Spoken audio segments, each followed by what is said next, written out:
Ahora voy a dar la palabra al Iván Márquez, jefe de la delegación de las FARC-EP.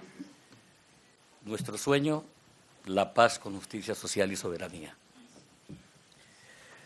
La paz que hemos querido nosotros, por la cual hemos luchado por mucho tiempo, ha sido siempre buscando que en este país, Colombia, se acaben las desigualdades que son tan poderosas. Manuel Marulanda Vélez.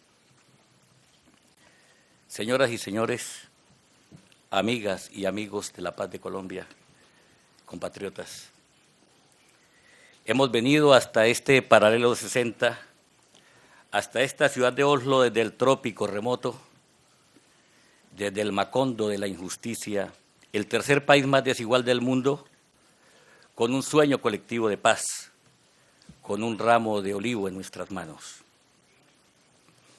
Venimos a esta Noruega septentrional a buscar la paz con justicia social para Colombia por medio del diálogo, donde el soberano, que es el pueblo, tendrá que ser el protagonista principal. En él reposa la fuerza irresistible de la paz. Esta no depende de un acuerdo entre voceros de las partes contendientes. Quien debe trazar la ruta de la solución política es el pueblo, y a él mismo le corresponderá establecer los mecanismos que han de refrendar sus aspiraciones. Tal emprendimiento estratégico no puede concebirse como un proceso contrarreloj. La pretendida paz express que algunos promocionan, por su volátil subjetividad y por sus afanes, solo conduciría a los precipicios de la frustración. Una paz que no aborde la solución de los problemas económicos, políticos y sociales generadores del conflicto es una veleidad y equivaldría a sembrar de quimeras el suelo de Colombia. Necesitamos edificar la convivencia sobre bases pétreas, como los inamovibles fiordos rocosos de estas tierras, para que la paz sea estable y duradera. No somos los guerreristas que han querido pintar algunos medios de comunicación. Venimos a la mesa con propuestas y proyectos para alcanzar la paz definitiva, una paz que implique una profunda desmilitarización del Estado y reformas socioeconómicas radicales que funden la democracia, la justicia y la libertad verdaderas. Venimos aquí con el acumulado de una lucha histórica por la paz, a buscar, codo a codo con nuestro pueblo, la victoria de la solución política sobre la guerra civil que destroza a Colombia. No obstante, nuestra determinación tiene la fortaleza para enfrentar a los guerreristas que creen que con el estruendo de las bombas y de los cañones pueden doblegar la voluntad de quienes mantenemos en alto las banderas del cambio y la justicia social. No se puede encadenar este proceso a una política enfocada exclusivamente en la obtención desaforada de ganancias para unos pocos capitalistas a los que no les importa para nada la pobreza que abate al 70% de la población. Ellos solo piensan en el incremento de su botín, no en la reducción de la miseria. Más de 30 millones de colombianos viven en la pobreza, 12 millones en la indigencia, el 50% de la población económicamente activa agoniza entre el desempleo y el subempleo. Casi 6 millones de campesinos deambulan por las calles víctimas del desplazamiento forzoso. De 114 millones de hectáreas que tiene el país, 38 están asignadas a la exploración petrolera, 11 millones a la minería. De las 750.000 hectáreas en explotación forestal, se proyecta pasar a 12 millones. La ganadería extensiva ocupa 39.2 millones. El área cultivable es de 21.5 millones de hectáreas, pero solamente 4.7 millones de ellas están dedicadas a la agricultura guarismo en decadencia, porque ya el país importa 10 millones de toneladas de alimentos al año. Más de la mitad del territorio colombiano está en función de los intereses de una economía de enclave. En nuestra visión, colocar sobre la mesa el asunto del desarrollo agrario integral como primer punto del acuerdo general remite a asumir el análisis de uno de los aspectos centrales del conflicto. El problema de la tierra es causa histórica de la confrontación de clases en Colombia. En palabras del comandante Alfonso Cano, las FARC nacimos resistiendo a la violencia oligárquica que utiliza sistemáticamente el crimen político para liquidar a la oposición democrática y revolucionaria. También como respuesta campesina y popular a la agresión latifundista y terrateniente que inundó de sangre los campos colombianos, usurpando tierras de campesinos y colonos. Aquello que fue causa esencial del alzamiento armado y de una heroica resistencia campesina, a lo largo del tiempo se ha agudizado. La geofagia de los latifundistas acentuó la desequilibrada e injusta estructura de la tenencia de la tierra. El coeficiente Gini en el campo alcanza el 0,89, espantosa desigualdad.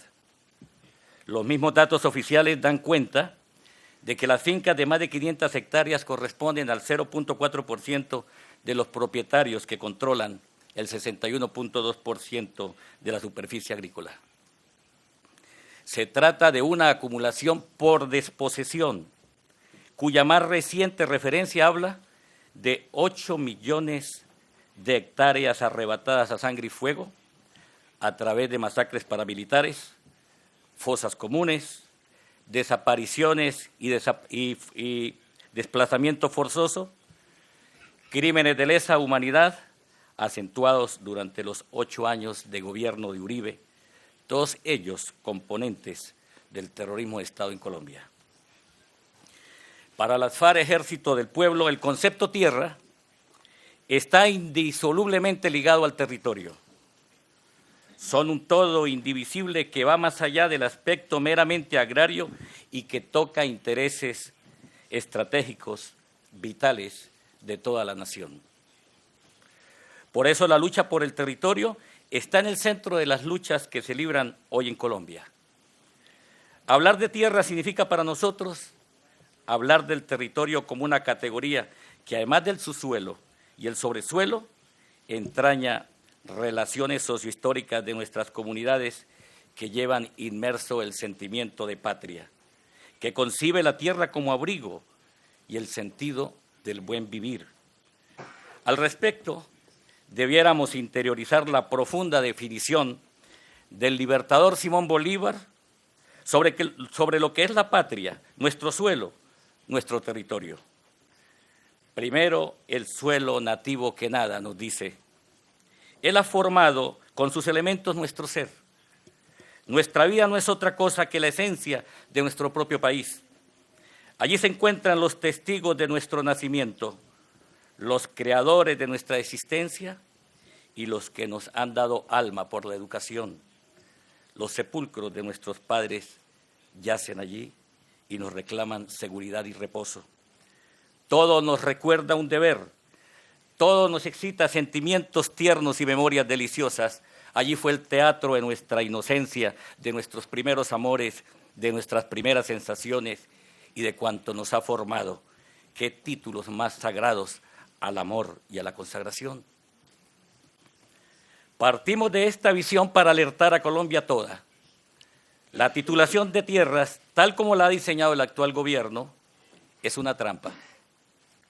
Encarna una suerte de despojo legal a través del cual se busca que el campesino, una vez con el título de propiedad en sus manos, no tenga otra salida que la de vender o arrendar a las transnacionales y conglomerados financieros a los que solo les interesa el saqueo exacerbado de los recursos mineroenergéticos que están debajo del suelo. Dentro de su estrategia está la utilización del suelo para extender las explotaciones forestales y las inmensas plantaciones, no para resolver el grave problema alimentario que padece nuestro pueblo, sino para producir agrocombustibles que alimentarán automóviles. En el mejor de los casos, la gente del campo quedará con una renta miserable, pero alejada del terruño y confinada en los cinturones de miseria de las grandes ciudades. Al cabo de 20 o 30 años de contrato, nadie se acordará del verdadero dueño de la tierra. Lo aseguramos sin vacilación, la bancarización de la tierra, derivada de la titulación, acabará tumbándole la tierra al campesino. Nos están empujando a la extranjerización de la tierra y al desastre ambiental dinamizado brutalmente por la explotación minero-energética y forestal. La naturaleza, como fuente de información genética, no puede ser convertida en botín de las transnacionales. Nos oponemos a la invasión de las semillas transgénicas y a la privatización y destrucción de nuestra biodiversidad y a la pretensión de hacer de nuestros campesinos pieza del engranaje de los agronegocios y sus cadenas agroindustriales. Están en juego la soberanía y la vida misma. En estos términos, la titulación no es más que la legalidad que pretende lavar el rostro ensangrentado del despojo que durante décadas ha venido ejecutando el terrorismo de Estado. Para una transnacional es más presentable decir, tengo un título minero, a que se les indique de haber financiado grupos paramilitares y desterrado a una población para hacer viable su proyecto extractivo. Dentro de esta dinámica en Colombia, el régimen asesina no solo con sus planes de guerra, con sus paramilitares y sicarios, sino también con sus políticas económicas que matan de hambre. Hoy hemos venido a desenmascarar a ese asesino metafísico que es el mercado.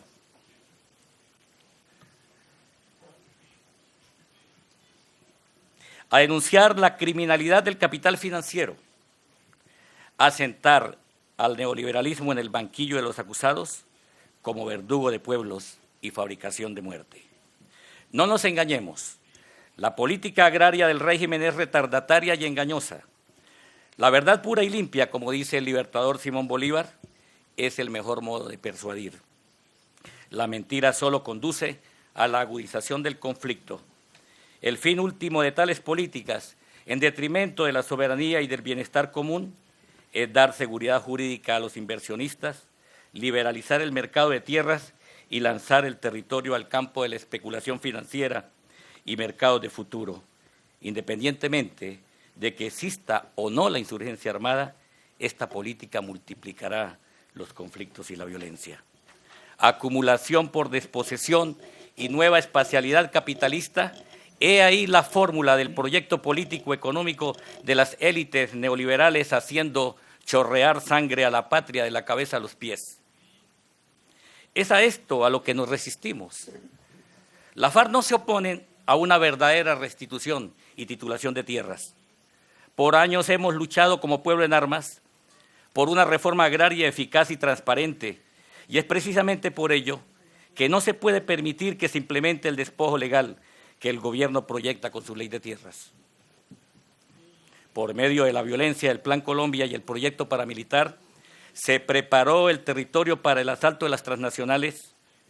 La ley de General Agraria y de Desarrollo Rural es esencialmente un proyecto de reordenamiento territorial concebido para abrirle campo a la economía extractiva en contra de la economía campesina, en desmedro de la soberanía alimentaria y del mercado interno, al superponer el mapa minero-energético sobre el espacio agrícola.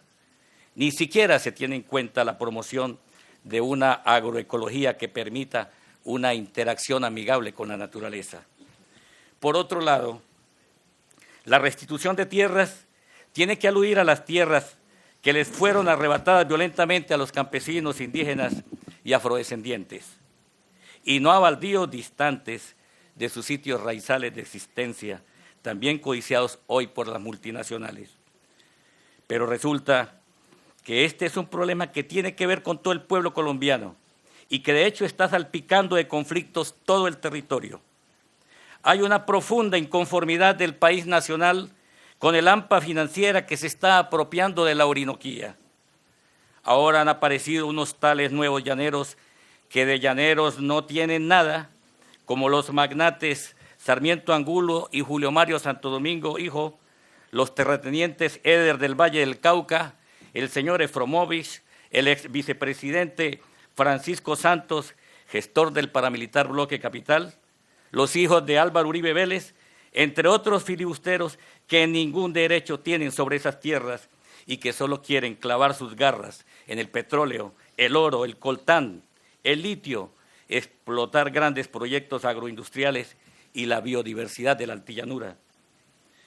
Abordar el asunto agrario es discutir con el país estos problemas, que hablen los verdaderos llaneros, esos de piel tostada por el sol de los bancos de sabana, esos que por siglos han convivido en armonía con los morichales y el vuelo de las garzas y de los alcaravanes, esos de pies descalzos que con su histórica bravura empuñaron las lanzas para darnos la libertad. El pueblo tiene la palabra. Ahí está la patriótica resistencia de los trabajadores petroleros contra la canadiense Pacific Rubiales en Puerto Gaitán, cuyo escenario de saqueo fue preparado con sangre por los paramilitares de Víctor Carranza. Diariamente el vampiro transnacional se lleva más de 250,000 barriles de petróleo, mientras le succiona la sangre a más de 12,600 trabajadores tercerizados que como esclavos tienen que trabajar 16 horas diarias por 21 días continuos por una semana de descanso. Su situación laboral es más atroz que la impuesta por los enclaves bananeros de los años 20. Ahí está la resistencia de los pobladores del Quimbo, donde el gobierno pretende sacar a patadas a la gente que ha vivido allá más de un siglo, destruyendo así sus trayectorias culturales de vida y su entorno ambiental. ¿Vamos a dejar acaso que se hiera de muerte al río de la patria, que es el río Magdalena, solo para construir una represa que generará energía para la exportación y no para resolver la demanda interna de millones de colombianos que no tienen acceso a la energía eléctrica? Para el gobierno están primero las ganancias de la transnacional Engesa que la suerte de las familias que quedarán desarraigadas. Ahí está la resistencia de los pobladores de Marmato Caldas, gente humilde que siempre ha vivido de la explotación artesanal aurífera y que ahora la transnacional Medoro Resources quiere borrar del mapa para convertir esa aldea en la mina de oro a cielo abierto más grande del continente. Recordemos aquí que hasta la Iglesia colombiana ha acompañado esa lucha justa en la que el sacerdote José Hidárraga, líder del Comité Cívico Pro Defensa de Marmato, fue acribillado por los esbirros de las transnacionales. Ahí está la formidable resistencia indígena y campesina en el Cauca en defensa de su territorio y de sus culturas ancestrales y la de sus hermanos afrocolombianos, guardianes patrióticos de la soberanía del pueblo sobre el Pacífico y nuestras selvas. Insisten las castas dominantes en destrozar el páramo de Santurbán, riqueza de biodiversidad y de aguas que sacian la sed de ciudades importantes como Bucaramanga y Cúcuta. Por la codicia del oro pretenden destruir la alta montaña y la pureza de las aguas del río Suratá. La dignidad de los hijos de José Antonio Galán, el comunero, ha movilizado la resistencia, unificando incluso al pueblo llano con el empresariado local, que ha comenzado a entender que esta es una lucha de toda Colombia. ¿Cómo vamos a permitir que por complacer la voracidad por el oro de la Anglo-Gol Ashanti se le entregue a esta multinacional el 5% de nuestro territorio? El proyecto extractivo de esa empresa en la colosa Cajamarca dejará una gran devastación ecológica y privará de agua a 4 millones de colombianos que dependen de sus fuentes hídricas. La locomotora minero-energética es como un demonio de destrucción socioambiental que si el pueblo no la detiene, en menos de una década convertirá a Colombia en un país inviable. Frenemos ya las locomotoras físicas del Cerrejón y de la Drummond, que durante las 24 horas del día saquean nuestro carbón, asperjan polución al paso de sus interminables vagones, dejándonos, como dice el cantautor vallenato Hernando Marín, solo socavón y miseria. Frenemos a la BHP Billiton, a Strata y la Anglo American, que para extraer 600 millones de toneladas de carbón que yacen bajo el lecho del río Ranchería, pretenden desviar su curso, lo que disminuirá el caudal de sus aguas en un 40%, generando devastación ambiental y destrucción irreparable al tejido social de los pueblos guayú. Qué asustadizo se ve al gobierno para defender la soberanía frente a la transnacional BHP Billiton, que saquea en descarada actitud de lesa patria el ferroníquel de Cerro Matoso, Córdoba, y a la que siguen colmando de gabelas en detrimento de la soberanía, el bienestar social y el medio ambiente. Hay que poner fin a esa monstruosidad que son los contratos a 20 y 30 años que privilegian los derechos del capital en menoscabo del interés común. Y claro, se escuchan a los portavoces del gobierno y la oligarquía proclamando el crecimiento de la economía nacional y sus exportaciones. Pero no, en Colombia no hay economía nacional. Quienes exportan el petróleo, el carbón, el ferroníquel, el oro y se benefician con ello son las multinacionales. La prosperidad entonces es de estas y de los gobernantes vendidos, no del país. Este no es un espacio para resolver los problemas particulares de los guerrilleros, sino los problemas del conjunto de la sociedad. Y dado que uno de los factores que más impacta negativamente a la población es la suscripción de los tratados de libre comercio, este es un tema que tendrá que abordarse indefectiblemente. Pobre Colombia, obligada a competir con las transnacionales con una infraestructura arruinada por la corrupción y la desidia. Entonces, la paz, sí. Sinceramente queremos la paz y nos identificamos con el clamor mayoritario de la nación por encontrarle una salida dialogada al conflicto, abriendo espacios para la plena participación ciudadana en el debate y decisiones.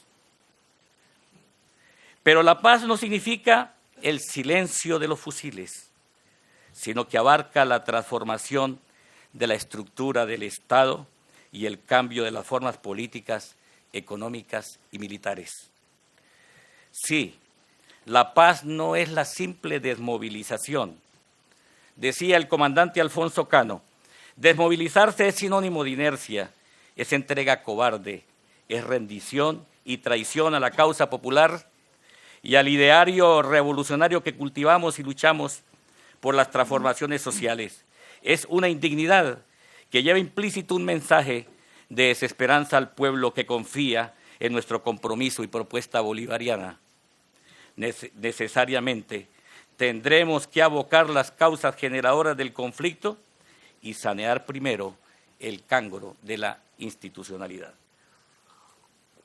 Claro, desde el punto de vista estrictamente económico, para una transnacional es más fácil saquear los recursos naturales del país sin la resistencia popular y guerrillera. Apoyados en ejercicios sencillos de matemática, podemos afirmar que la guerra es insostenible para el Estado por las siguientes consideraciones. El gasto militar en Colombia es de los más altos del mundo en proporción a su Producto Interno Bruto. Este alcanza el 6.4% cuando hace 20 años estaba por el orden del 2.4%, es decir, se ha triplicado y esto es relevante. El gasto militar actualmente oscila entre 23 y 27 billones de pesos al año, descontando que Colombia es el tercer receptor de ayuda militar estadounidense en el mundo y que por cuenta del Plan Colombia recibe una financiación equivalente a 700 millones de dólares al año. En Colombia hay un régimen jurídico que se acompaña con la protección militar de las inversiones.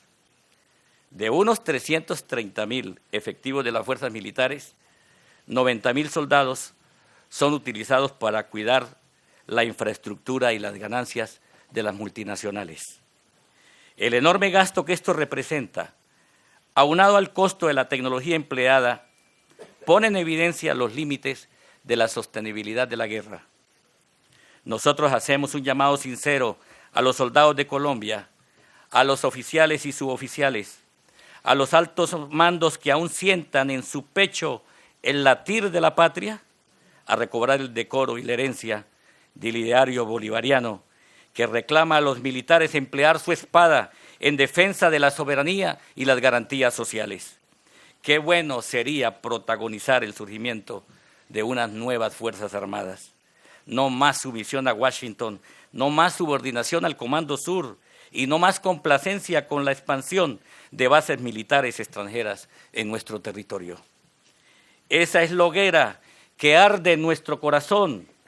Por eso no pueden ser más que un agravio los llamados instrumentos jurídicos de justicia transicional que apuntan a convertir a las víctimas en victimarios.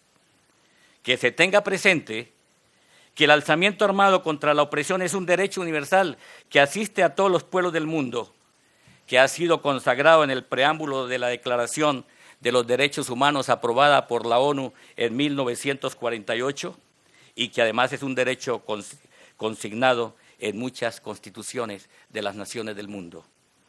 No somos causa, sino respuesta a la violencia del Estado, que es quien debe someterse a un marco jurídico para que responda por sus atrocidades y crímenes de lesa humanidad, como los 300.000 muertos de la denominada época de la violencia en los años 50, que responda por los 5.000 militantes y dirigentes de la Unión Patriótica asesinados, por el paramilitarismo como estrategia contrainsurgente del Estado, por el desplazamiento de cerca de 6 millones de campesinos, por los más de 50.000 casos de desaparición forzada, por las masacres y los falsos positivos, por las torturas, por los abusos de poder que significan las detenciones masivas, por la dramática crisis social y humanitaria, en síntesis, que responda por el terrorismo de Estado.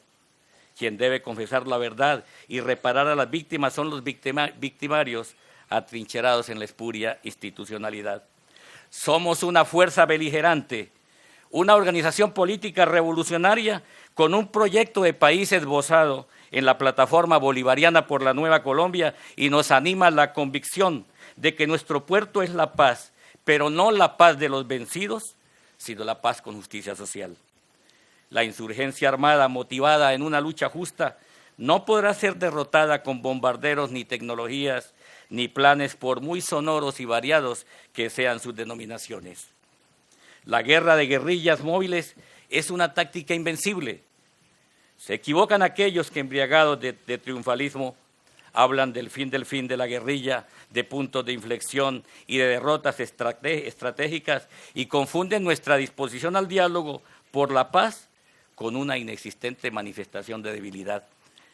Nos han golpeado y hemos golpeado, sí, pero con el romancero español podemos decir: por fortuna os vanagloriáis porque vuestras armas están bruñidas, en cambio mirad las mías, qué amelladas están, porque hieren y han sido heridas. Así son los avatares de la guerra. El plan patriota del Comando Sur de los Estados Unidos ha sido derrotado y la confrontación bélica se extiende hoy con intensidad por todo el territorio nacional. No obstante, en nosotros palpita un sentimiento de paz fundado en el convencimiento de que la victoria siempre estará en manos de la voluntad y la movilización de nuestro pueblo. Este es un mensaje de decisión, decía hace poco el sacrificado Alfonso Cano. Aquí en las FARC nadie está amilanado, estamos absolutamente llenos de moral de combate. Presidente Santos, fundemos la paz tomando como base los anhelos de la nación. convocamos a todos los sectores sociales del país, al Ejército de Liberación Nacional, ELN, a los directorios de los partidos políticos, a colombianas y colombianos por la paz, organización que, liderada por Piedad Córdoba, trabajó denodadamente para abrir esta senda, a la Conferencia Episcopal y a las iglesias, a la Mesa Amplia Nacional Estudiantil MANE, a la Coordinadora de Movimientos Sociales de Colombia como SOCOL, a los promotores del Encuentro por la Paz de Barranca, a los indígenas, a los afrodescendientes, a los campesinos, a las organizaciones de desplazados, a la ACBC, a la Asociación Nacional de Zonas de Reserva Campesina ANSOR, a las centrales obreras, a las mujeres, al movimiento juvenil colombiano, a la población LGTBI, a los académicos, a los artistas y cultores, a los comunicadores alternativos, al pueblo en general, a los migrados y exiliados, a la Marcha Patriótica, al Polo Democrático, al Congreso de los Pueblos, al Partido Comunista, al MOIR, a la Minga Indígena, a los amantes de la paz en el mundo, para que llenen de esperanza este intento de solución diplomática del conflicto. Simón Trinidad ya manifestó desde la cárcel imperial de Florence, Colorado, donde está condenado injustamente a 60 años de presidio, su total disposición para participar en los diálogos por la paz de Colombia. Es en un acto de sensatez, la Fiscalía colombiana ha dicho que él tiene todo el derecho a ser parte de la delegación de las FARC en la mesa de conversaciones y el Consejo Superior de la Judicatura ofreció la tecnología y la logística para que esto sea posible. El gobierno de los Estados Unidos haría un gran aporte a la reconciliación de la familia colombiana, facilitando la participación de Simón de cuerpo presente en esta mesa. Finalmente, queremos expresar nuestra eterna gratitud a los gobiernos y pueblos de Noruega, Cuba, Venezuela y Chile, que desplegaron sus esfuerzos mancomunados desde Escandinavia, desde el Caribe, desde la cuna de Simón Bolívar y desde el indómito Arauco de Neruda y Allende, para que el mundo pueda contemplar el prodigio de la nueva aurora boreal de la paz. También resaltamos la contribución del CICR como garante del traslado de voceros de la FARC desde agrestes regiones colombianas bajo el fuego.